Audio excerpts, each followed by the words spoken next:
And now for a closer look at today's tackle, Delaware Valley Outdoors presents the Tackle Box. For more information about the tackle used on today's show, go to DelawareValleyOutdoors.com. Okay, Kurt, we're here at the tackle box section of the show, and now it's a pretty simple tackle box today. We were using the hair jigs, but variety of baits that you use in cold water up here. Tell us about this space right here. Well, that's a Lucky Craft bevy shad is what it's called actually. And it's a jerk bait. It's a suspending jerk bait. You twitch her down in 6-8 feet of water and just let it sit there, you know, and the smallmouth tend to come up and they'll take a whack at it. And you'll use this in the cold water? Absolutely. Use it all winter long. So even like 38, 40 degree water? Absolutely. Yes, sir. So definitely use it. Without hesitation. Now, the color here, what do we got? Is this the color that you do like? Or? Yes, that's called a Pearl AU. That's one of my favorite colors on the Delaware. You also use a black and gold as a real popular color. Yeah, that's mine. Yeah. So that was it. All right, another bait, real popular bait, obviously. But a lot of guys don't use this in the colder water. I mean, you would think. Okay, what do we have here? That's a 4-inch Mismo tube, big boy tube.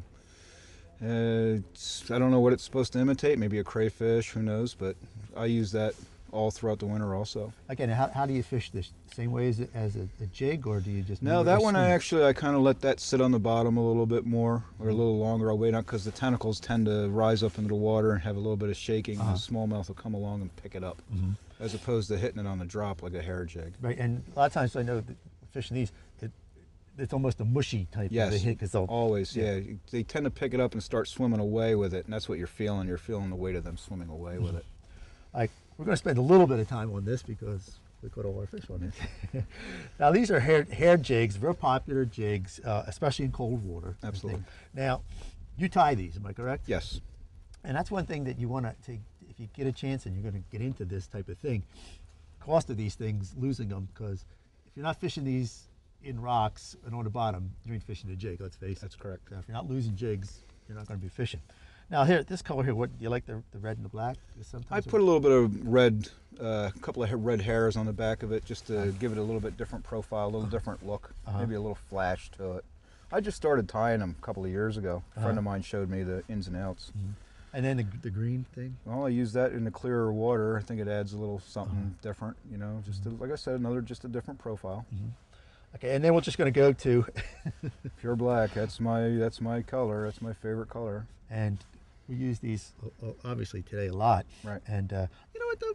Let's talk a little bit. Now these are 1/4 ounce. Now how high do you go up? Do you go to 3/8 or rarely? No? If I'm in real deep water, if water gets over 15 feet or 12, 15 feet, and it's really moving, I might go to a 3/8. But for the most part, I'll hang in the 1/8 or 3/16 is my favorite weight. But I'm using 1/4 ounce. And the flows we had today, the 1/4 ounce seem to be working best. We're fishing in the current seams, and so. Yeah, and you want to be able to feel that. Feel it. That's the whole thing. I know. Absolutely. We talked a lot about it. You know, just you and I just talking was that you have to have the confidence in the bait, but also you have to be able to feel. That bait and see what it's doing, because at this time of the year you're going to get that what we call a tick. That's all it is. That's all it was. But you want to be able to feel that in confidence. One other thing before we go off. Your line that you're using, talk a little bit about the braided line that you'd like to use in this type of water situation. I'm using Fireline, Berkeley Fireline, and what it does for me, it gives me the confidence. It's more of a direct feel to the bottom or to the jig, and I can feel every little thing coupled with a graphite rod. And for me, it has proven over the years to be much more sensitive. Yeah. Will you switch to monofilament as the water gets warmer, or do you stay with the braided all throughout? My spinning rods are all pretty much the Fireline, various weights. Some of them have 6, some have 8. I rarely go any higher than that because the stuff is just too tough, and you get hung up and you can't even get the snag out. You know. One other thing that actually we have to talk about is this little jet boat you have here. To get around on the Delaware River, and I know the Susquehanna is obviously a real popular spot too to fish. You need a jet boat to cover the water. In the low water situations, absolutely, which we had this year. This was a real low water year. And to get to some of those spots that we had to go today, normally a regular prop boat would have a difficult time because we were going through. Wouldn't be able to make it. Wouldn't get it. But one unique thing about your boat is the bottom of it. Tell us about the bottom. This has a 3/4 inch UHMW It's a polyethylene molecular. It's ultra high molecular weight polyethylene plastic, basically, and it's screwed to the bottom of the boat and glued. And it, what it does is it basically makes it rock proof. You know, you can hit a rock at just about full speed and without any damage to the boat. And it basically slides off. Slides over. It has a natural lubricity, is the right word, but it's slippery. They use it in the industry. A lot of industry uses it. Because I know a lot of guys have jet boats, and there's always that bink. Yeah, right. And you can go over a lot of stuff. Now, it adds a little weight to the boat, but the 3/4 inch definitely adds a lot of weight to the boat. And is 3/4 inch required? Certainly not on a Delaware, I wouldn't think, but I use it on the Susquehanna. And you know, I'm glad I have it. Yeah, and it has buoyancy, you say too? Yes, the UHMW is actually a 98% buoyant material, which means it will float. So does it help the boat? It doesn't hurt it. Right. Well, tell you what, a lot of good fishing out there. Okay, Bob, we're up in we got a fast flowing water to our left, we have a fast flowing water to our right. We have a bunch of gravel islands that come up out of here with some trees on them, and in spring it gets grassy. And the current gets separated down in between them, and it comes down in. As you can see, it comes down through, and it creates a nice little backwater area, nice, calm, relaxed. The sun is beating down on it. We have rocks. It could be warming up a degree. Oh yeah, it looks like we come up almost a full degree in this area. Yeah, it's something that you really wouldn't expect to hold fish. You know what I mean? Because it's just.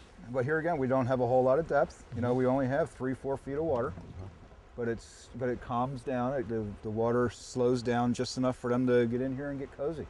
And they'll just sit right in here on these rocks. Absolutely. And sunning themselves, warming up, whatever they're doing. Yeah, this is a kind of unique spot. I like this. You wouldn't really think about coming in here. To be honest with you, you'd think, oh my God, there's no water in here, and you think cold weather, fish got to be in deeper water. But really, they're just laid right in here. Deep water is relative. You know, you don't necessarily need real deep water. You just need some water that's got holding power, which this does. You know, we're in 3-4 feet of water, but you have current breaks. You have two currents coming together, and the rocky islands make it an ideal habitat for them. Oh, I got one. Looks like a nice fish. Yeah.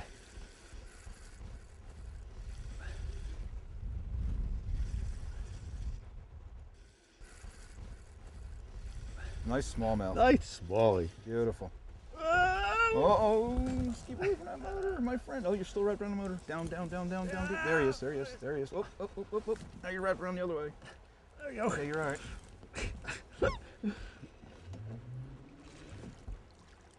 There's a beauty. Nice fish. Fatty. Nice fat fish. Come here. Oh. You almost had me going there. Whew.